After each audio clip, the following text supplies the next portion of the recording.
día 19 de julio vuelve a aparecer Ortega en una acto ahí de celebración familiar que realiza ahora periódicamente. Y dentro pues, de ese larguísimo, aburrido y tedioso discurso, lo más importante y llamativo, por lo menos para mí, fue esa alusión a que los estados tenían la obligación de cumplir las resoluciones de la de la Corte Internacional de Justicia, de la Haya y de la Corte Penal Internacional.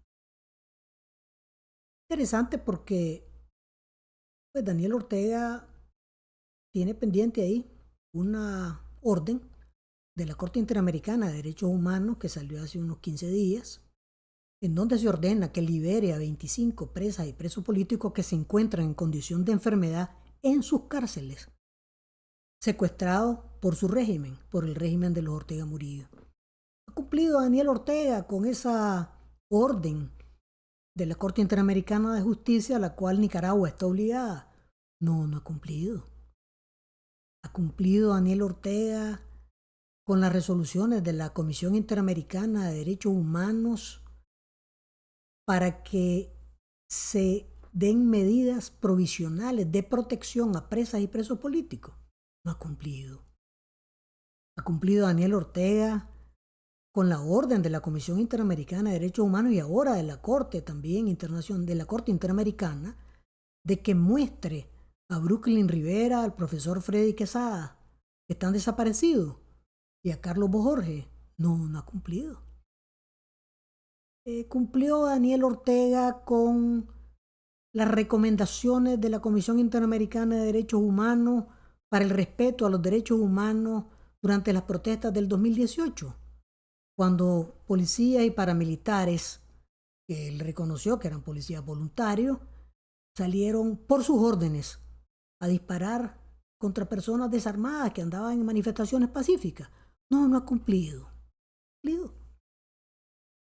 ¿Ha cumplido Daniel Ortega con el imperativo que le planteó recientemente el Consejo de Naciones Unidas para los Derechos Humanos y la propia relatora, diciendo que todavía es tiempo para que en Nicaragua se restablezcan plenamente los derechos humanos de los nicaragüenses?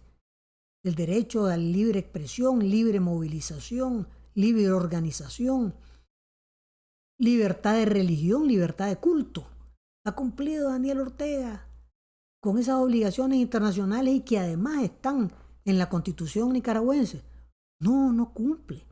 Ortega no cumple ni con la Constitución nicaragüense, ni con las normas internacionales, ni con los instrumentos internacionales que lo obligan a cumplir esas disposiciones.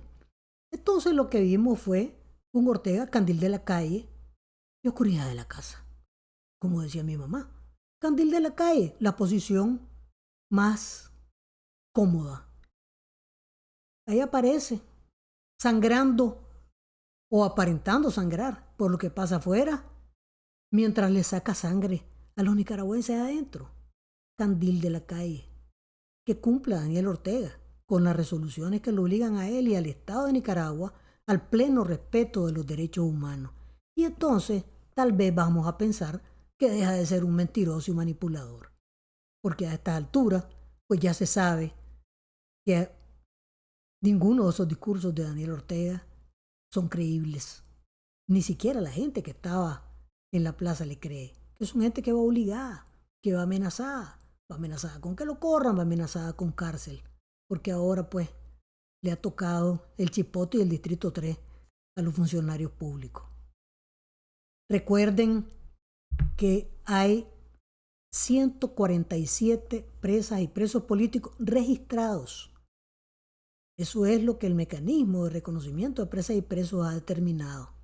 Y que esta semana la periodista Fabiola Tercero, que se dedicaba a alquilar libros, a vender libros, a cambiar libros, es decir, una actividad para ganarse la vida, fue secuestrada y se encuentra secuestrada por el régimen de los Ortega Murillo y debe ser liberada.